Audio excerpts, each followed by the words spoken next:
안녕하세요. 예, 영광스럽게 이 자리에서 이렇게 말씀을 나눌 수 있어서 날씨가 풀렸다 하는데 저는 이렇게 떨리는지 모르겠어요. 추운지 모르겠습니다. 오늘 이제 이사야 22장 이렇게 말씀인데, 말씀은 이제 이렇게 묵상을 쭉 하다 보니까 이렇게 두 가지 부분으로 이렇게 쭉 나눠지는 것 같습니다. 먼저 이제 하나님께서 이스라엘 백성들에게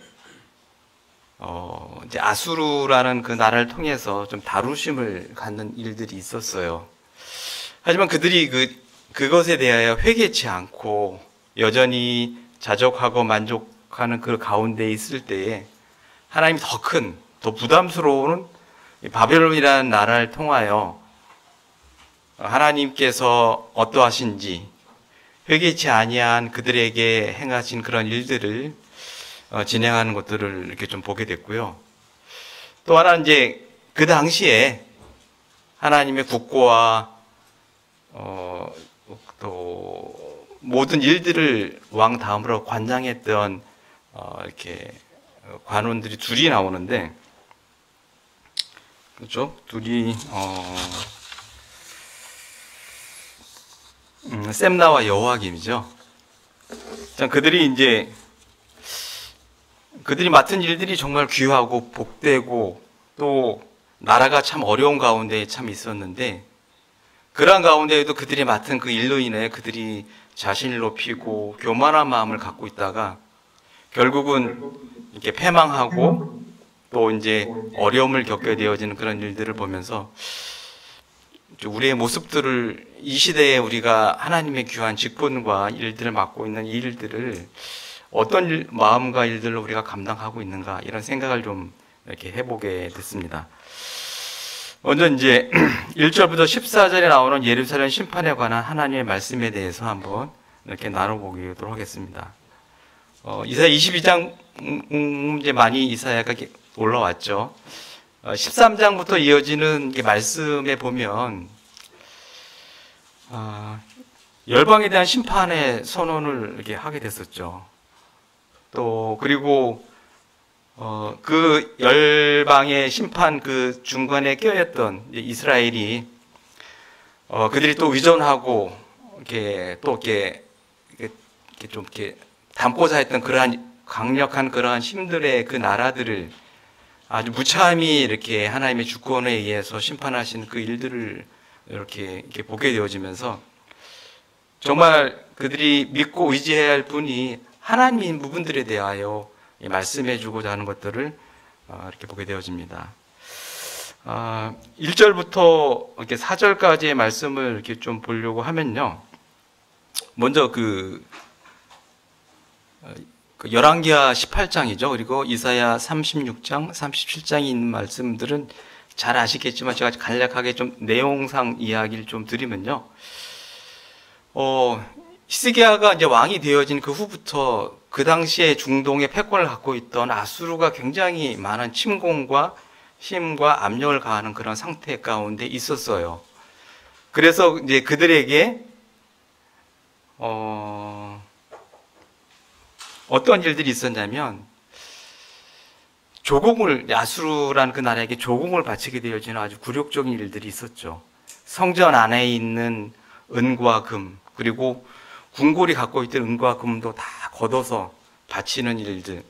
뿐만 아니라 그것도 모자라니까 성전 문과 기둥에 있는 것까지 다 벗겨서 이렇게 하는 그런 가운데에 있었고, 또 그런 가운데로 이렇게 쭉 지나다가 어떤 일이 있었냐면, 그 당시에 이제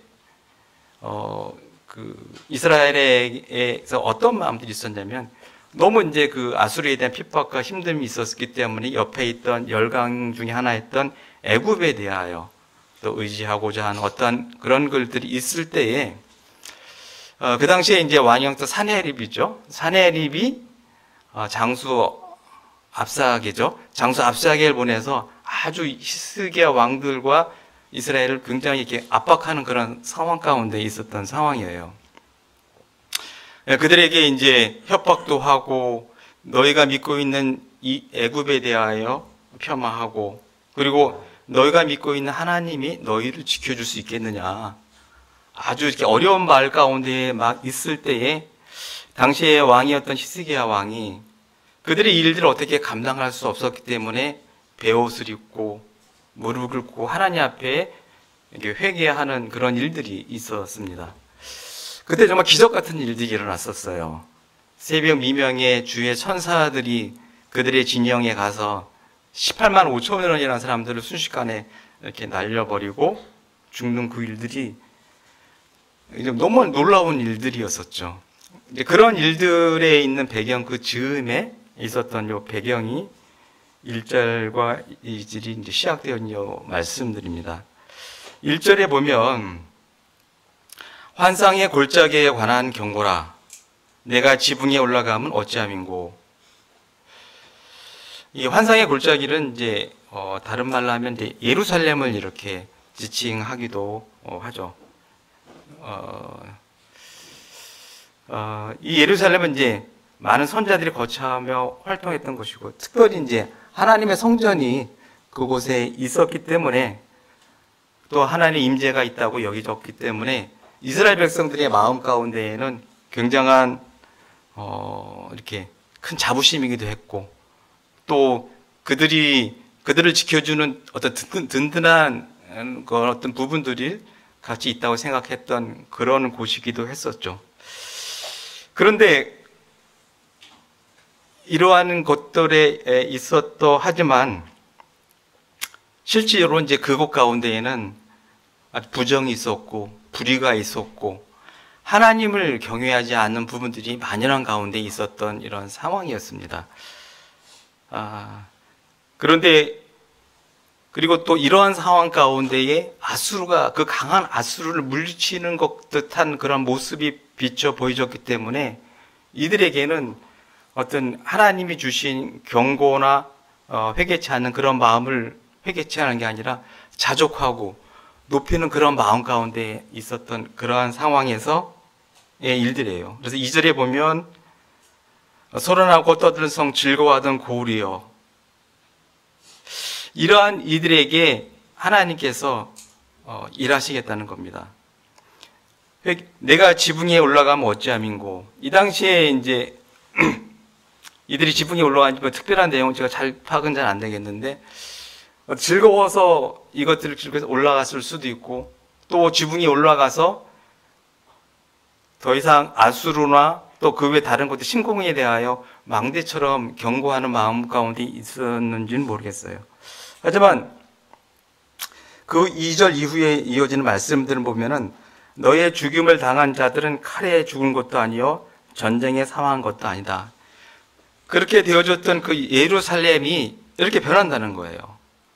3절에 보면 너의 관을 다 함께 도망하였다가 화를 벌이고 결박을 당하였고 너희 멀리 도망한 자들도 발견되어 다 함께 결박을 당하였도다. 이것은 그들이 보았던 예루살렘의 모습은 아닙니다. 3절을 보면 이제 언뜻 우리가 생각할 때에 그 유다가 멸망할 때 그런 모습으로 좀 비춰지는 모습인 것도 같아요. 그들이 이 칼에 죽음을 당하고 전쟁에 사망한 것도 아니랍니다. 그들이 패망한 것은 하나님이 그들이 회개치 않고 돌아오지 않기 때문에 행하셨다는 거예요. 전쟁으로 일화되어진 것이 아니고 있어 되어진다는 말씀을 이렇게 하는 것들을 보게 됩니다. 이 일들을 예언하는 이사야 선지자의 마음에 슬픈 마음이 4절에 잘 표현되어 있는데요. 그러면 내가 말하노니 돌이켜 나를 보지 말지어다. 나는 슬피 통곡하겠노라. 내 딸 백성이 패망하였으므로 말미암아 나를 위로하려고 힘쓰지 말지니라. 이것은 지금 상황에 이루어진 일들은 아니지만 이사야에게 비춰진 이 일들을 볼 때에 이사야의 마음이 이렇다는 겁니다. 결국 하나님의 심판으로 인하여 이렇게 되어진다는 것을 말하는 것을 봅니다. 이후에 이제 5절부터 7절은 이스라엘 백성들이 이 아수리의 위험에서 벗어나 회개치 않고 있는 그들에게 계속해서 이들에게 부담스러운 바벨론 군대를 보내서 일하시겠다는 것을 이렇게 합니다. 하나님을 이스라엘 백성들을 향하여 징계하고 그들의 어려움 가운데 노출되었을 때에 그들이 그것들을 교훈으로 삼지 않는다면 더 혹독한 심판을 맞을 것이라고 이렇게 생각이 되어집니다. 5절부터 다시 한번 보면요. 그 환상의 골짜기에 그 망구로 여호와로부터 부르는 소란과 발핀과 혼란의 날이요. 5절부터 7절까지 이어진 이러한 환란적인 부분들은 주님으로 인한다는 겁니다. 주 만국 여호와로부터 이르는 소란과 발핀과 혼란의 날이 온다는 겁니다. 그들이 견고하게 여겨졌고 의지했던 그 성벽이 무너질 것이고 그들이 천혜의 요새로 생각되었던 그 골짜기의 지정학적 요인 가운데에 그들이 울부짖는 소리가 날 거라고 말씀을 하고 있습니다. 이들에게 되어지는 엘람 사람들과 이들에게 쳐다오는 기르 사람들은 그들이 이전에 보지 못했던 병거와 마병과 화살통과 그리고 전차를 가지고 이스라엘에게 오겠다는 겁니다. 7절 보면 병거는 내 아름다운 골짜기에 가득하였고 마병은 성문에 정렬되었도다. 이스라엘 백성들이 다윗 왕 이후부터의 전쟁에 관한 부분들은 굉장히 좀 없었던 것 같아요. 그리고 훈련되어진 부분들도 없었고 평안한 가운데 쭉 지내왔었는데 그들에게 닥쳐진 이 군사적인 것들은 압도적인 군사력이었기 때문에 이들에게는 참 감당할 수 없는 일이었다고 생각이 되어집니다. 이러한 일들 앞에 하나님의 이 일들을 진행했던 부분들은 8절 처음 보면은 이렇게 좀 보게 되어지는데요. 그가 여호와 하나님 계시겠죠. 유다에게 덮였던 것을 벗김에 유다를 실질적으로 지키고 있었던 그 하나님의 손길을 거두게 되었을 때에 하나님이 유다를 지키는 그 강한 팔을 거두어 드렸을 경우에 그들에게는 스스로 자기가 이 일들을 감당할 수밖에 없고 그들은 이 일들을 위하여 애쓰고 수고하면서 전쟁에 또 그 대비해야 할 수밖에 없는 그런 상황 가운데로 몰리는 모습들을 봅니다. 그날에야 비로소 숲을 곳간의 병기를 바라보았고 이게 말씀을 찾다 보니까 솔로몬이 당시에 이렇게 백향문이 지어졌던 그 군사 시설과 또 귀중품들이 보관됐던 곳이라고 합니다. 그리고 그들이 눈을 들어서 그들을 둘러싸고 있던 다윗 성벽을 바라봤을 때에 이제 무너진 것들을 보게 된 거죠. 그리고 전쟁을 어떻게 이렇게 해야 될까 생각할 때에 그들에게 필요한 것들을 찾게 되는 것을 봅니다. 이 당시의 상황을 보면 아까 이야기했던 병거나 전차나 마병들이 이 예루살렘 성을 가득히 이렇게 꽉 이렇게 전쟁을 하려고 태세 가운데 딱 몰려 있는 상태였거든요. 그래서 그들은 이제 그 시온샘이죠. 기온샘에 물을 끌어다가 성 안으로 들여서 전쟁에 대비하는 일들이 있었고 또 가옥들에 대해서 있는 무슨 석축 같은 것도 있겠죠. 그것들을 거두어서 또 이제 성벽을 견고하게 하는 그런 일들도 있었고. 하지만 정말 이들이 이렇게 해야 할 일들은 11절에 자세히 나와 있는 것들을 이렇게 보게 됩니다. 중간에 보면 그러나 너희가 이를 행하신 일을 앙망하지 아니하였고 이 일들을 허락하신 하나님에 대하여 돌아볼 마음을 갖지 못했다는 거예요. 그리고 이러한 일들을 예적부터 너희를 덮었고 지켜봤던 하나님에 대하여 공경하지 아니하였다고 이렇게 말씀을 하는 겁니다. 이들이 성벽을 보수하고 저수질 저축해서 전쟁에 대해 예비해야 될 것이 그들이 해야 할 일이 아니라 그들이 정말 해야 할 일들은 마음의 문들을 내려놓고 이 일들을 허락하신 하나님 앞에 무릎을 꿇는 일들이 먼저 우선되어져야 될 일들인데 그렇게 하지 못했다는 겁니다. 이들이 먼저 해야 할 일들 하나님 앞에 정말 돌이키는 일들이었습니다. 이러한 패역한 남유다를 향한 하나님께서는 철저하게 심판하고 일하시는 부분들이 이후에 나와지는 것들을 보게 됩니다. 이 회개를 거부하는 백성들을 하나님은 심판하기로 작정을 했습니다.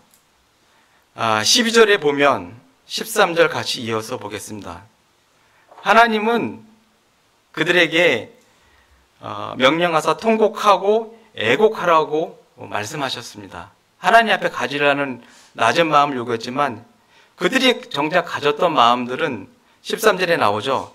기뻐하고 즐거워하는 마음을 품었다는 거예요. 그리고 그들이 머리털을 뜯으며 굵은 배를 띠라고 했는데 그들이 했던 일들은 소를 죽이고 양을 잡아 고기를 먹고 포도주를 마시는 그런 일들을 했다는 겁니다.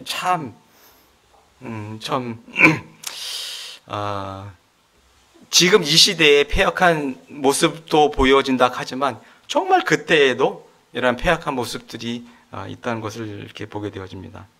그리고 그들이 가졌던 마음들은 내일 죽으리니 먹고 마시자 하는도다. 이거는 이제 이렇게 젊었을 때 주님을 만나기 전에 밤새도록 술 먹고 가졌던 그런 정말 내일 어떤 일이 있을지언정 오늘의 나에게 주는 육체적인 즐거움과 쾌락들에 대하여 몰두하는 어떤 그러한 마음들.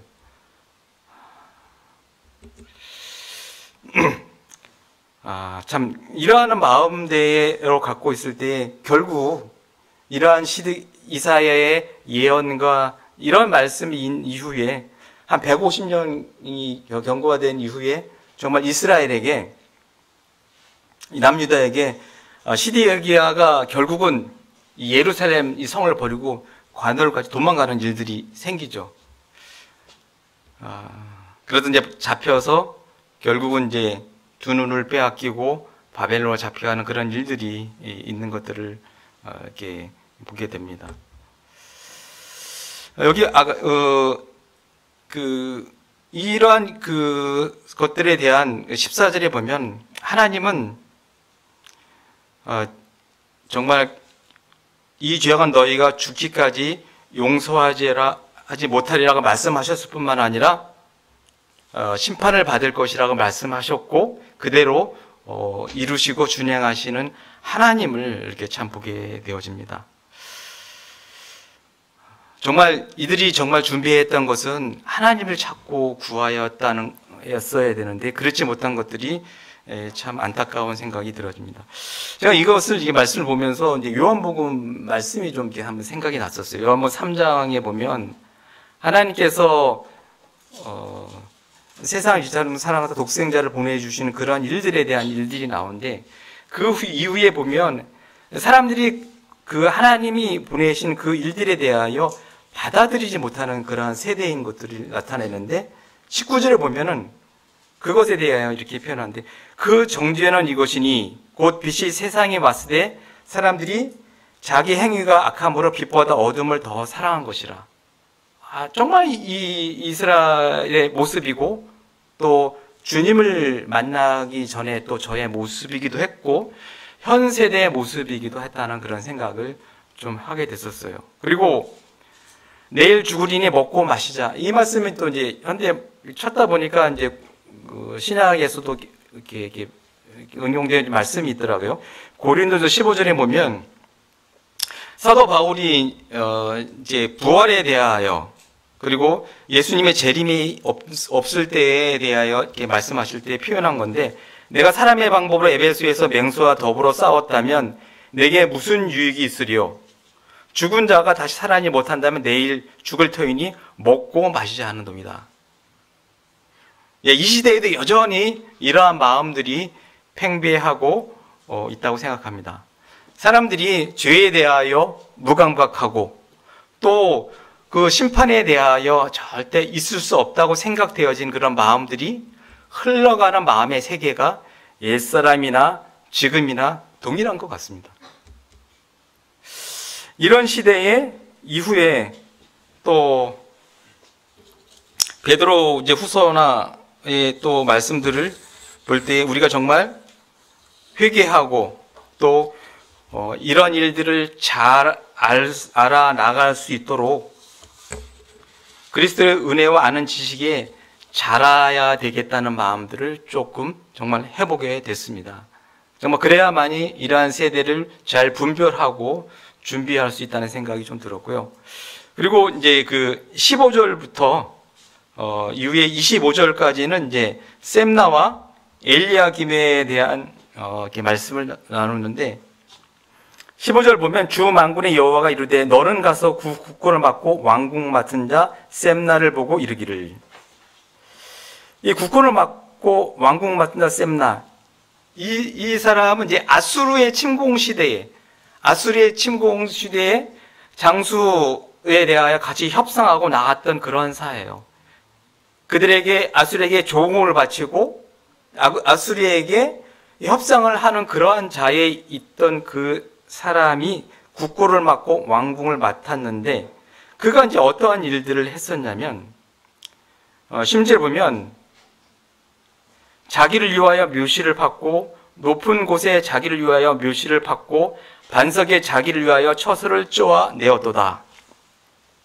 이 셈나는 자기가 나라의 위기 상황임에도 불구하고 자신의 무덤들에 대하여 또 높은 곳에 바위를 파서 만들 정도로 이 권력을 사적으로 이용하는 그러한 가운데 있었어요.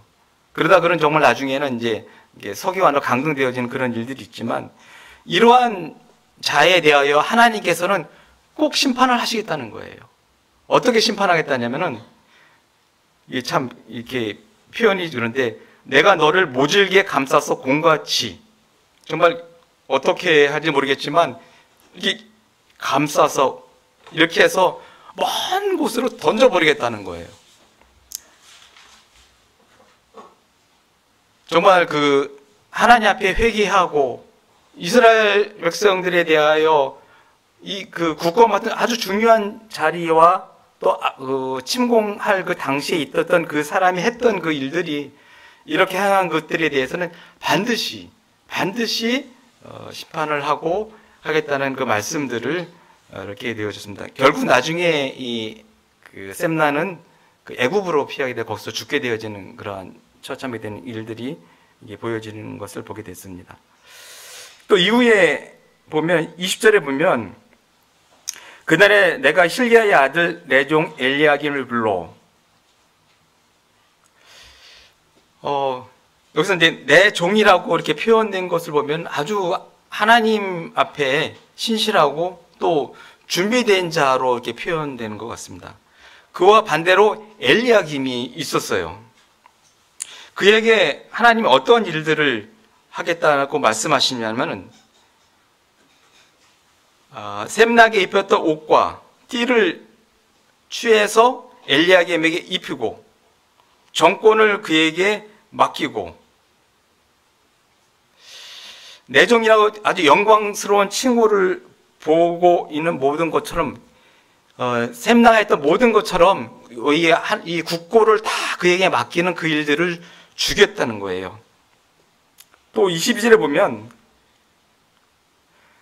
다윗 집의 열쇠를 그의 어깨에 두리니 뭐 예수님이 나중에 했던 그런 모습이지만 그것처럼 뭐 동일한 것은 아니지만 이 이스라엘의 모든 곳을 관장하게 하겠다는 겁니다. 그리고 그가 열면 닫을 자가 없고 닫으면 열 자가 없는 것처럼 그 다윗 성 안에 있는 모든 부분들을 관장하는 일들을 하겠다는 겁니다.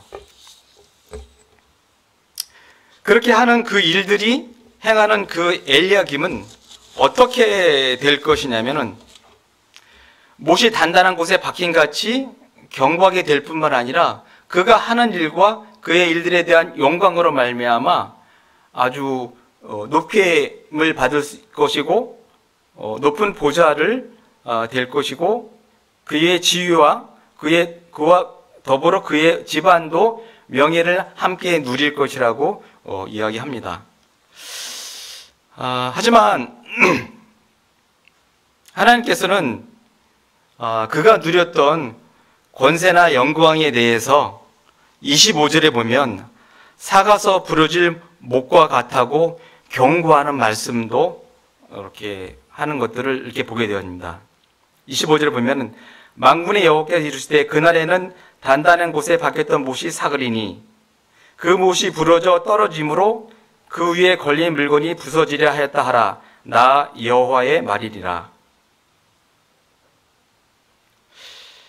단단한 곳에 박힌 못도 세월이 지나면 녹슬 수도 있겠죠. 하지만 다른 부분들로 인하여 이 못이 뽑혀질 수도 있다는 거예요.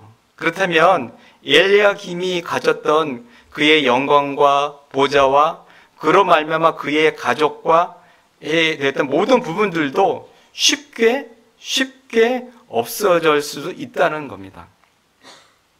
저는 항상 그런 생각을 해봤어요. 정말 이렇고 어렵고 힘든 그러한 시대에 셈나나 엘리야김이 가져야 했던 그런 마음은 정말 어떤 마음이었을까? 정말 전쟁을 위하여 예비하고 성벽을 보수하고 하는 부분들 가운데에 정말 헌신적으로 그 일들을 감당하고 영광스럽게 여기며 그 일들을 감당해야 했었을 그런 자들인데 그러한 가운데에서 자기의 개인의 소욕과 또 허물로 인하여 처참하게 이렇게 되어지는 부분들에 대하여 생각을 하게 되어지면서 저에 대한 생각을 좀 잠깐 해보게 됐습니다. 내가 하나님께서 저는 이제 예전에 아마 청직에 대한 것을 한번 묵상해보며 생각을 해봤던 기억이 되어집니다. 청직에 대해서 찾아보니까 또 물론 이제 베드로전서 4장에 대한 말씀이 있더라고요. 각각 은사를 받은 대로 하나님의 여러 가지 은혜를 맡은 선한 청지기 같이 서로 봉사하라. 물론 이제 교회에 감독되어지는 것으로 인하여 세워져서 교회의 청지기 일로 하여진 일들도 중요하지만 교회의 각자가 자기의 은사대로 은혜를 맡은 선한 청지기 같이 서로 봉사하며 교회를 세워가는 그 일들에 대하여 정말 귀하게 여기는 삶을 나는 살고 있는가, 이런 생각을 한번 이렇게 해보게 됐습니다. 정말 나는 여전히 이 구원받은 사람으로 또 구원받은 것으로 인하여 보장되어진 어떤 하늘나라와 그것에 대한 부분들로 이렇게 쉽게 이렇게 살아가는 삶을 살고 있지는 않은가, 이런 생각을 한번 이렇게 해보게 되어졌습니다.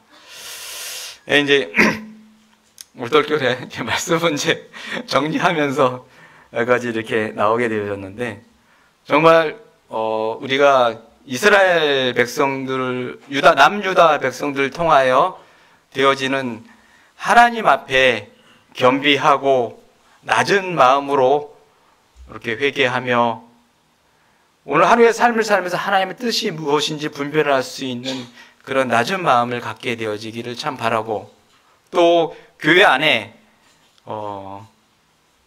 작지만 또 은혜를 입은 청지기로서의 삶을 내가 어떤 삶들을 살아가야 될지를 또 이렇게 한번 고민해보는 시간으로 갖게 되어지는 것으로 감사합니다. 이 말씀 교제의 묵상은 이것으로 마치도록 하겠습니다.